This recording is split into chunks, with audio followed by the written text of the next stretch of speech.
Good afternoon students. Last class में हमने class 12 matrix के अंदर ट्रांसपोज का कंसेप्ट देखा था। ट्रांसपोज के आगे हमारे पास बेसिक मैट्रिक्स के अंदर एक कंसेप्ट आता है सिमेट्रिक एंड स्क्यू सिमेट्रिक के नाम से। हम स्क्यू सिमेट्रिक को एंटी सिमेट्रिक भी बोल सकते हैं। ठीक है, तो समझते हैं। सबसे पहले अगर मैं बात करता हूं मेरे पास सिमेट्रिक मैट्रिक्स की, तो क्या होता है? If transpose of any matrix is equal to the same matrix itself.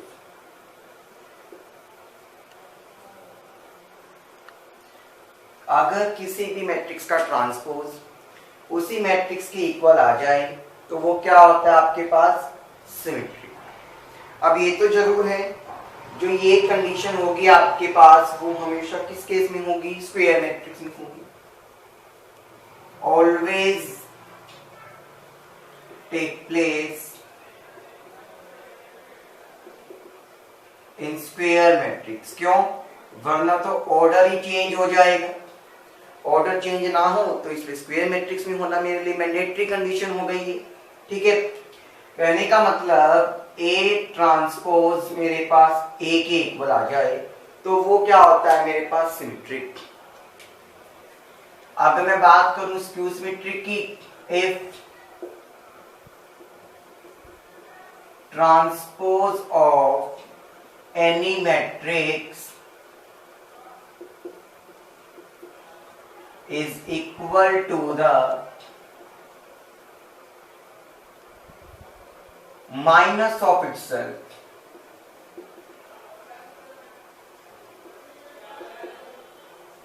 यानी कि अपने आप की नेगेटिव के इक्वल आ जाए तो वो क्या है? Skew symmetric. जैसे कि ए ट्रांसपोज मेरा माइनस ऑफ ए के इक्वल आ जाए तो क्या है वो? Skew symmetric. ये भी मेरे पास कहां टेक प्लेस करेगा? स्क्वायर मैट्रिक्स में। कहां टेक प्लेस करेगा? Square matrix. यानी कि जब ऑर्डर सेम हो, वरना तो ऑर्डर मेरा अलग होगा ही होगा, तो उसके अंदर हमारे पास कंडीशन बन ही नहीं सकती।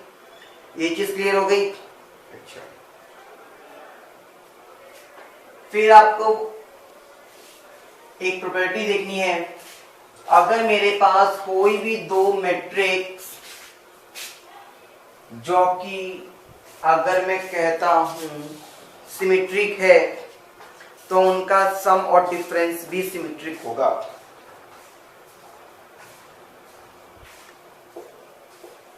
If two matrices are symmetric, their sum or difference is also symmetric। तो उनका सम और डिफरेंस भी क्या होगा? सिमेट्रिक होगा। ठीक है, तो चलिए अब कुछ क्वेश्चंस करते हैं इसी बिहाफ पे। जैसे कि अगर मैं बात करता हूं मेरे पास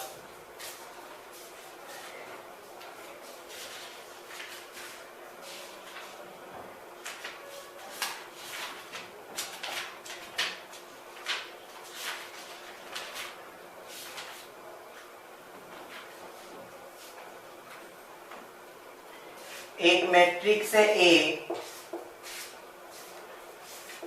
6 2 4 6 2 5 and 4 show that A plus A transpose is a symmetric matrix। आपको क्या प्रूव करना है कि A plus A dash is symmetric. चलिए देखते हैं। ए मैट्रिक्स है, सबसे पहले तो मैंने ए डैश निकाला। ए डैश का मतलब क्या होता है? ट्रांसपोज ऑफ ए। तो ट्रांसपोज ऑफ ए के लिए क्या होगा? जो ये 6 5 वाली रो है ये कॉलम लग जाएगा, 2 और 4 वाली जो रो है वो भी कॉलम बन जाएगा। तो ये मेरे पास ए ट्रांसपोज आ गया। अब मुझे क्या करना है, पहले तो ए और ए प्लस को यानी कि ए और ए ट्रांसपोज को ऐड करना है। तो 6 2 5 एंड 4 प्लस में 6 5 2 एंड 4। अगर मैं अब इनको ऐड करता हूं स्टूडेंट्स तो 6 और 6 कितना हो गया 12, एडिशन वैसे ही करना है। 5 और 2 ऐड किया तो 7, 2 और 5 को ऐड किया तो भी 7, 4 और 4 को ऐड किया तो भी 8। ये मेरे पास a प्लस ए ट्रांसपोज आ गया। अगर मैं अब a प्लस ए ट्रांसपोज का ट्रांसपोज लेके चलूं तभी तो मेरे पास सिमेट्रिक क्या है, स्क्यू सिमेट्रिक की कंडीशन प्रूव होगी। यानी कि 12 7 7 8 का ट्रांसपोज लेना है। तो ऑर्डर चेंज करते हैं, 12 और 7 और ये 7 और 8 आ गया, दोनों इक्वल आ गए। देयरफॉर क्या है, ये सिमेट्रिक है। Clear students?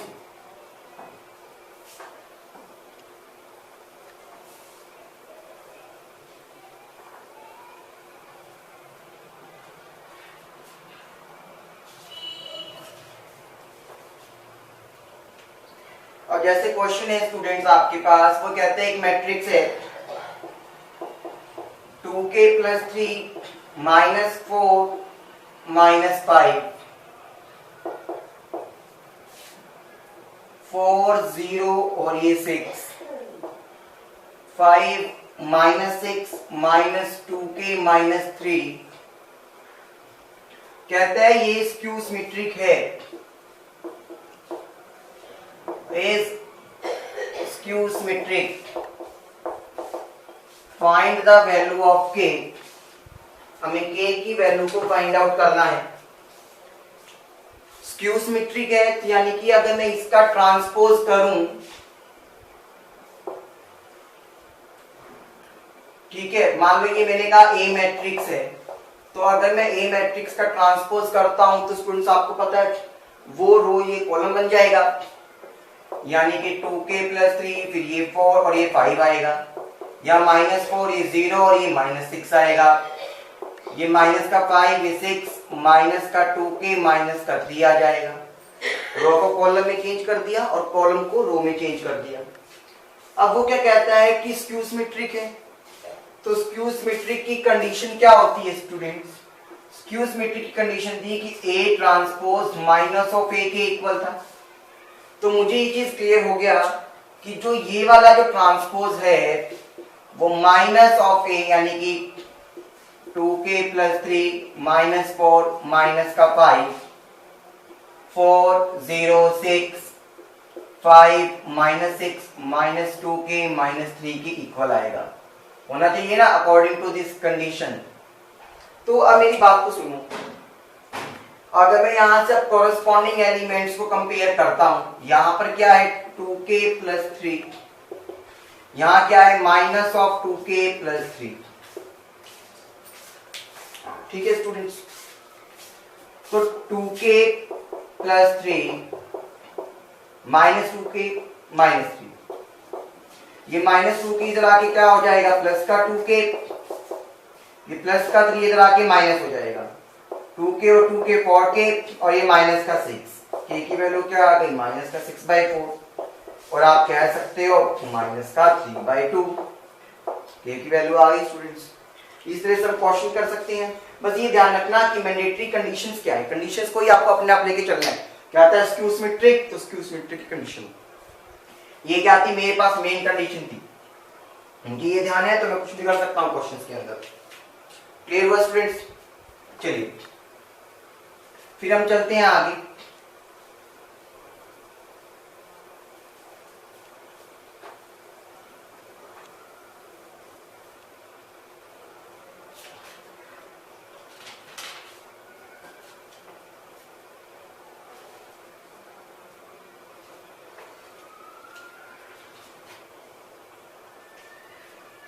स्टूडेंट्स अब ये कहता है आपके पास एक मैट्रिक्स है, बहुत कॉमन क्वेश्चन है, काफी बार आया है, -1 2 और ये 5 7 3 और ये 0 1 4 और 5 1 4 और 5। ठीक है, वो कहता है express this matrix as a sum of symmetric and skew symmetric. Question क्या कहता है? Express this as sum of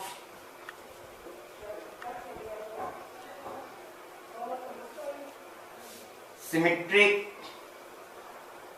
and skew symmetric.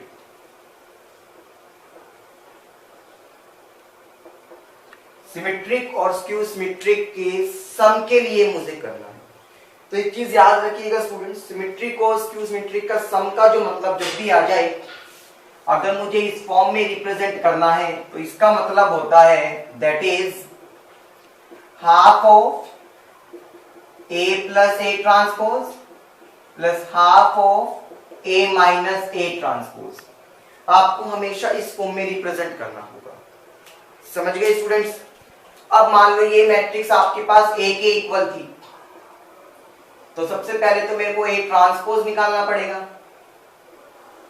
तो अगर मैं ए ट्रांसपोज निकालता हूं तो क्या होगा? -1 7 और 1, ये 2 ये 3 और ये 4, क्योंकि कॉलम को रो और रो को कॉलम में चेंज करना है। ए ट्रांसपोज आ गया आपके पास, ठीक है।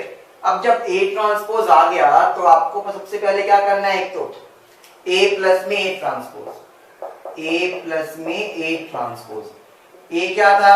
-1 2 एंड 5, 7 3 और 0, 1 4 एंड 5।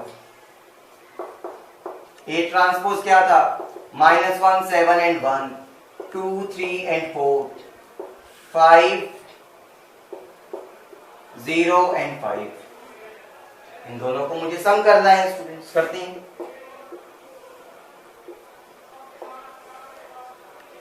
-1 एंड -1 को ऐड करेंगे तो माइनस का 2 हो गया, 7 और 2 को ऐड करूंगा तो 9 आ गया, 1 और 5 को ऐड किया तो 6 हो गया, 2 को और 7 को ऐड किया तो 9 हो गया, 3 को और 3 को ऐड किया तो 6 हो गया, 4 और 0 को ऐड किया तो 4 आ गया, 5 एंड 1 को ऐड किया तो 6, 0 और 4 को ऐड किया तो 4, 5 और 5 को ऐड किया तो 10।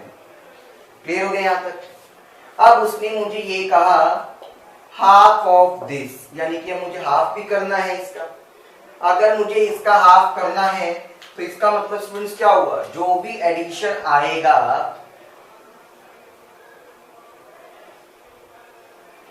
उसको 1/2 से मल्टीप्लाई करना है, यानी कि यहां पर भी क्या कर दूंगा? 2 से मल्टीप्लाई कर दूंगा 1/2 से।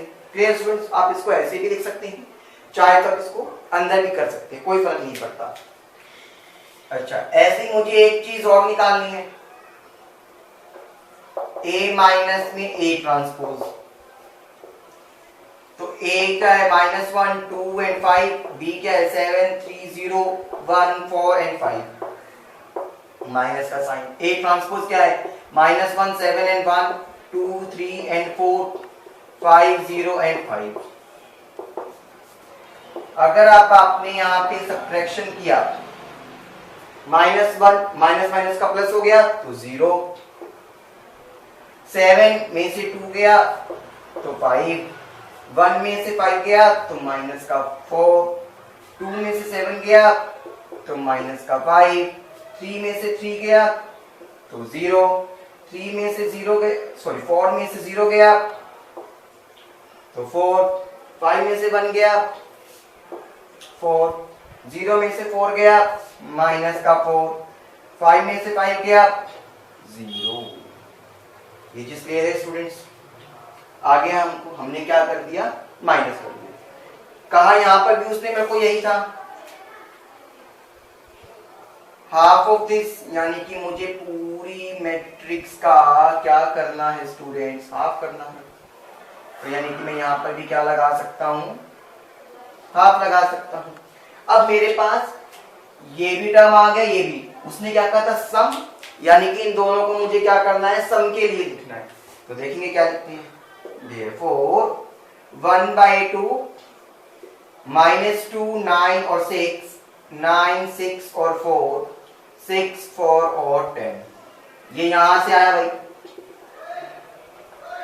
प्लस 1/2 यहाँ पे 0 -5 4 5 0 -4 -4 4 और 0। आप इसको चाहे तो आगे सोल्व भी कर सकते हैं, 2 अंदर ले जाके डिवाइड कर दें और प्लस कर लें, लेकिन आप इसको इतना भी छोड़ देंगे तो गलत नहीं है। हम इतना करेंगे तो ठीक रहता है क्वेश्चन हमारा। क्लियर स्टूडेंट्स, ये हमने क्या करा, किसी भी मैट्रिक्स को एक्सप्रेस कर दिया in the form of sum of symmetric and skew symmetric, या फिर हम एंटी सिमेट्रिक भी बोल सकते हैं। क्लियर, चलिए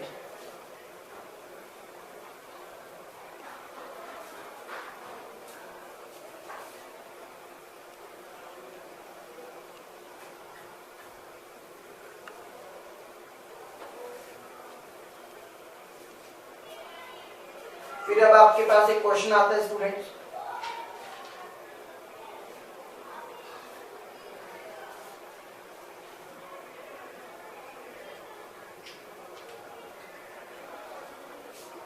बहुत ही अच्छा क्वेश्चन कहता है ए इज ए स्क्वायर मैट्रिक्स। ए एक स्क्वायर मैट्रिक्स है। Show that A into A transpose and A dash into A are also symmetric। आपको ये प्रूव करना है, ठीक है। अभी देखिएगा, सबसे पहले मैं लेके चलता हूं A into A डैश। आपको पता है सिमेट्रिक प्रूव करना है, तो सिमेट्रिक करना है तो मुझे पहले इसका ट्रांसपोज लेना पड़ेगा। अब जब मैं इसका ट्रांसपोज लूंगा, मैंने आपको एक चीज बताई थी स्टूडेंट्स, इसके ट्रांसपोज में बाद वाला टर्म पहले आता है और पहले वाला टर्म बाद में आता है। क्यों? मैंने आपको एक चीज बताया था, ए बी का ट्रांसपोज बी ट्रांसपोज और ए ट्रांसपोज के इक्वल होता है, बिकॉज इसीलिए। अब ये देखते हैं, अब ए ट्रांसपोज का ट्रांसपोज करेंगे तो ए बताया था इनटू में ए ट्रांसपोज, तो यानी कि मुझे एक चीज क्लियर हो गई यहां से, एक्चुअल वैल्यू और आफ्टर द ट्रांसपोज इक्वल आ गया, देयरफॉर सिमेट्रिक।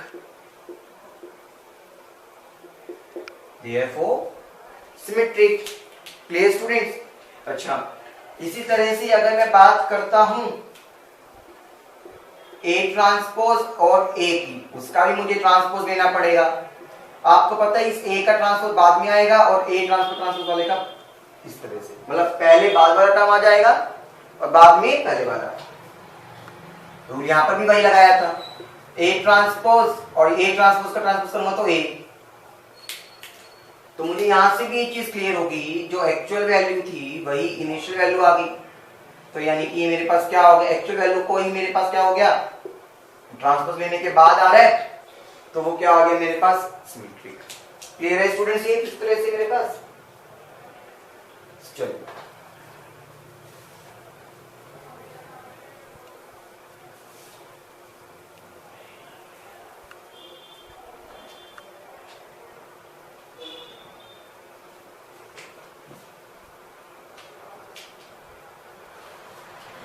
अब वो ये कहता है स्टूडेंट आपके पास क्वेश्चन,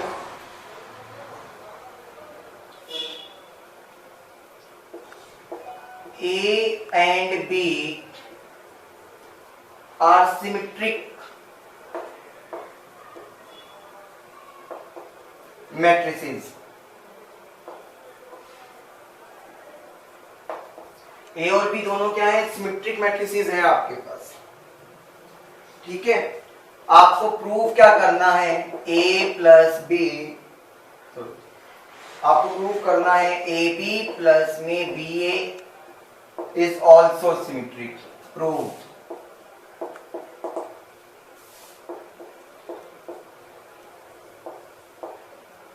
is also symmetric। तो चलिए देखते हैं इसका प्रूफ। अब ए और बी उसने कहा सिमेट्रिक है, बोल दिया, यानी कि ए ट्रांसपोज भी ए के इक्वल है और बी ट्रांसपोज भी बी के इक्वल है, गिवन, ठीक है। अब उसने मुझे क्या कहा, ए बी प्लस बी ए का ट्रांसपोज लेके दिखाओ, तभी तो सिमेट्रिक पता चलेगा। तो प्लस के अंदर आपको एक चीज बता दूं, अलग अलग के ऊपर आ जाता है ट्रांसपोज सिर्फ, ये ध्यान रखना, और कुछ भी अलग नहीं होता। फिर मैंने एक चीज बताई थी, जब मल्टीप्लाई में होता है तो बी ट्रांसपोज पहले आएगा, ए ट्रांसपोज बाद में। यहां पर भी ए ट्रांसपोज पहले आ जाएगा, बी ट्रांसपोज बाद में। आपको पता है बी ट्रांसपोज क्या है, बी के इक्वल था। ए ट्रांसपोज मेरे पास ए के इक्वल था। ए ट्रांसपोज को ए के इक्वल लिख सकता हूं, बी ट्रांसपोज को बी के इक्वल लिख सकता हूं। और आपको ये पता है ए बी प्लस में बी ए भी लिख सकता हूं इसको, डजंट मैटर। तो ये क्या हो गया, हमारे पास सेम आ गया, देयरफॉर सिमेट्रिक। क्योंकि आपको पता है प्लस में कुछ चेंज नहीं होता ना। ये मैंने क्यों लिखा, इसका रीजन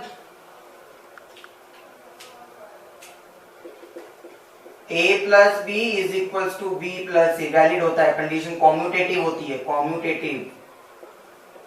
ये कंडीशन हमने पढ़ी थी ना कॉम्यूटेटिव की प्लस के अंदर, तो प्लस वाली कंडीशन तो लगाई मैंने कॉम्यूटेटिव की। यहाँ पे मैंने तो और तो कुछ भी नहीं लगाया यहाँ। प्लीज स्टूडेंट्स,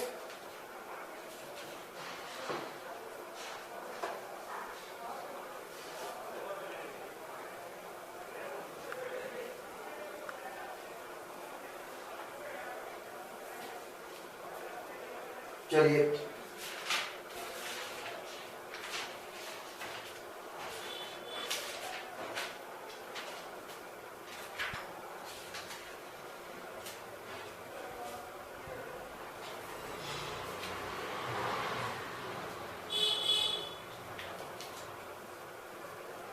क्वेश्चन है आपके पास, एक मैट्रिक्स है ए,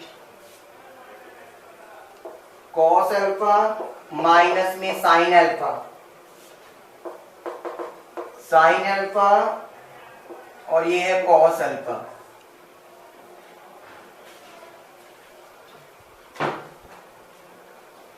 आपको वेरीफाई करना है ए इंटू ए ट्रांसपोज आई के इक्वल है, आपको ये वेरीफाई करके दिखाना है। तो सबसे पहले तो मुझे ए तो पता है, अब मैं ए ट्रांसपोज निकालूंगा, क्या आएगा, cos alpha sign alpha minus का साइन अल्फा कोस अल्फा, यही आएगा। अब मुझे क्या करना है, a इंटू में ए, सपोज ए क्या है आपके पास, कोस अल्फा माइनस का sine alpha, sine alpha cos alpha. A transpose क्या है, cos alpha sign alpha minus का साइन अल्फा कोस अल्फा, ये दे रखा है। तो अब इसकी मल्टीप्लाई कर लें, मल्टीप्लाई करना तो बहुत आसान है हमारे लिए इसके लिए। तो आना तो 2 + 2 का ही है ना, तो सुन ले, कॉस अल्फा को कोस अल्फा से किया तो cos square alpha plus sine alpha को, क्योंकि आप चलते यहाँ पे रो के अकॉर्डिंग है, यहाँ कॉलम के अकॉर्डिंग ना, साइन अल्फा को साइन अल्फा से किया तो sign square alpha, cos alpha को माइनस साइन अल्फा से किया तो माइनस का sine alpha into cos alpha plus sine alpha को कोस अल्फा से किया तो sine alpha into cos alpha, minus sine alpha को कोस अल्फा से करेंगे तो माइनस का sine alpha into cos alpha plus cos alpha को साइन से करेंगे तो cos alpha into sine alpha, minus sine को माइनस साइन से करेंगे तो प्लस का sine square alpha plus cos alpha को कोस अल्फा से तो कॉस स्क्वायर अल्फा। क्लियर है मल्टीप्लिकेशन स्टूडेंट्स? ये देखो ये आपस में cancel out, sine square theta plus cos square theta 1, ये 0 ये 0, sine square theta plus cos square theta is equals to 1। हमें क्या प्रूव करना था, आइडेंटिटी। ये आइडेंटिटी मैट्रिक्स ही तो है, तो hence prove. Clear students? Thank you.